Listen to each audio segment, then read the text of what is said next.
Hey friends, welcome back to the vlog. It's Valentine's Day, and so of course, this is going to be a super productive day in my life.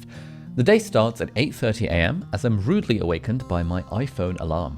But because this is a special day of romance and relaxation, I get back into bed and watch some videos on the YouTube.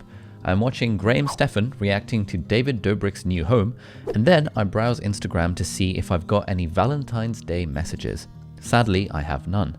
So after an hour of screwing around on my phone, at 9:30 I decide to stop being a complete waste man and shower and change into my special Valentine's Day outfit. This is a new t-shirt courtesy of my friends at Ugmonk, who make the best desk setup accessories too. Next, I do my usual skincare routine, moisturizing and using an eye cream, and of course I'm using my million subscribers plaque as a mirror because I need the reminder that I've got friends. I head into the living room and open my first Valentine's Day gift, a balloon, which it turns out was sent to me by mother because she feels sorry for me. Then it's time to make some American-style blueberry pancakes in preparation for my move to the US at some point in life. I add in the flour, baking powder, salt, milk, and eggs, and whisk it into a smooth, creamy batter. At one point, the recipe calls for a knob of melted butter. So first, I Google to find out what the hell a knob is, and then I figure out a way to melt the butter.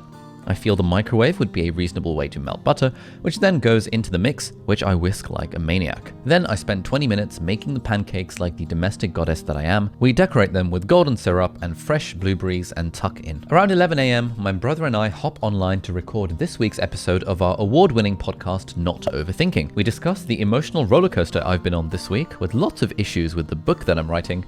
We spend some time talking about his startup and some of the struggles with that, and we end with a therapy session where I read out some of the mean comments that I've seen about myself on the Tattle Life website and analyzing how that makes me feel. His life seems both exhausting and a bit sad, the constant quest to be productive every nanosecond because you've got nothing else going on. Oh my goodness. Wow. This is brutal. Wow, this is brutal. After I wipe my tears at reading these mean comments on the internet, we wrap up the podcast at 1 p.m. To make myself feel better, I open a Valentine's Day card from my housemate Sheen. No, Valentine's Day £2, very nice. There's no one I'd rather ignore while we both work from home. Dear Ali, everyone loves you, including me. Thank you for making 2020 less sucky and for everything else. Lots of love from your king, Sheen. Oh, that's so sweet. Look at that. This card is recyclable. Right, Wow. Straight in the bin. Oh, missed. Then she gives me a nice pep talk, and we talk about my feelings about these mean comments, and how it's okay to admit if they make me feel bad, and it doesn't necessarily infringe on my masculinity to admit it. I didn't film that bit of the conversation because I have to maintain an image of being a stoic sage here on YouTube. Anyway, at 2 p.m, I hop on Zoom to have a catch-up call with some friends from medical school. We talk about what's going on with our lives, and as usual, they ask me how my quest to find a wife is going.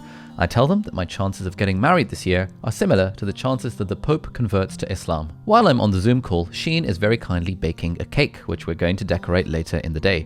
She's absolutely not using a cake mix, obviously, and creating all the ingredients from scratch, as she has forced me to say. After the Zoom session with my friends, I hop back to my natural habitat, my desk, to bash out some work. We've got cohort 2 of the Part-Time YouTuber Academy starting tomorrow, and so I'm sorting out some last-minute prep to hopefully help make things run smoothly. At 4:30, it's time to relax with a cup of tea, my iPad and the Kindle app, where I'm reading Stephen Pressfield's The Artist's Journey.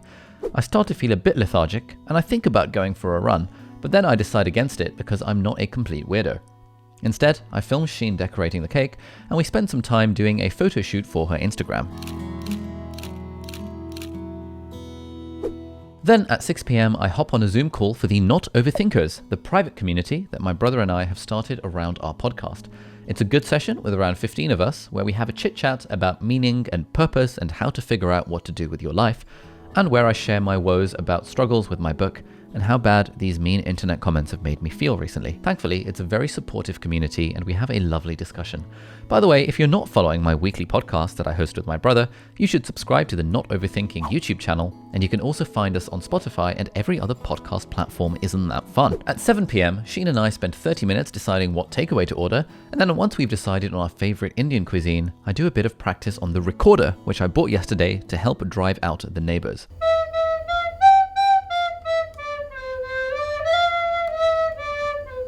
At 8 p.m, our super healthy and nutritious Indian takeaway arrives, which we gobble down while watching 2 episodes of The Mentalist.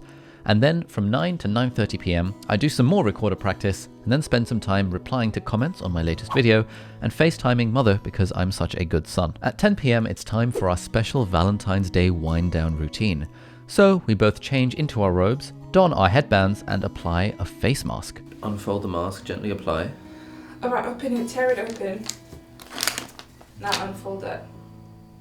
There is this plastic on one side. Oh, I should have washed my hands after doing a wee. What is it? I don't understand. Open it. It's going to be a face. Isn't that creepy? Yeah, look. No! What? Don't put it on your hand. Why not? This is really creepy. Now take your glasses off. Put the holes over your eyes. Does it look good? Yes, it looks weird. No, but you have to put it properly. What? I have. You have to put the upper lip on the upper lip. What's the upper lip? But it looks terrible right now. How do I do this? Yeah, put that on your moustache. What? The thing that's on your upper lip right now. My moustache is my upper lip. There you go. Press. Don't be scared to press into your skin. Oh, when did it break? Did you break it? Not this, the rest of the mask. Oh, like this? Yes. Press it everywhere. So ugly. Alright, how are we doing? Is this good? What do I need to do? I feel like maybe your nose is too big, that's the problem. Wow. Alright, that'll do. How do I look? Beautiful. This is the perfect setup for watching Bridget Jones' Diary, as we're both single on Valentine's Day, which is apparently what one does when one is in that position. Because one is supposed to drown one's sorrows on Valentine's Day, I decide to finish a whole bottle of Schlur on my own as well. The film lasts us until midnight, at which point we spend another 30 minutes procrastinating from brushing our teeth, and then I spend around 15 minutes offloading the footage from this vlog. Because I've still got a burst of energy at the end of the day, the final order of business in this supremely productive Valentine's Day is spending half an hour working on a video that I'm writing, which is a guide to Bitcoin and how to get started investing in crypto. This is something I've been doing since 2017, and I always get comments from people asking about my thoughts on crypto. To help plan out this video, I'm continuing to work through an online course over at Brilliant, who are very kindly sponsoring this video. If you haven't heard by now, Brilliant is a fantastic platform with online courses in maths, science, and computer science. Their courses are engaging and interactive, and they teach you stuff in a really first principled fashion, so you're never just memorizing information like we often tend to do in school. These days, I'm working through their excellent course on cryptocurrencies. It starts off with a brief history of currency itself, which is a great foundation to understanding what's so great about cryptocurrencies. We then go through the concepts of cryptographic signatures, decentralization, and vulnerabilities.